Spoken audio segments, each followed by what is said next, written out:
So welcome to the new world of PMBOK 8. It's actually speaking a combination of those process groups back in back in the game, sorry. And the seventh edition altogether. It's a combination of two.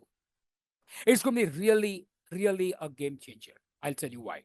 Because those models, methods, and new practices which PMBOK 7, along with the adaptive way which was introduced, and the practice guide of processes, the process orientation, since it's back now, this is going to help us a lot.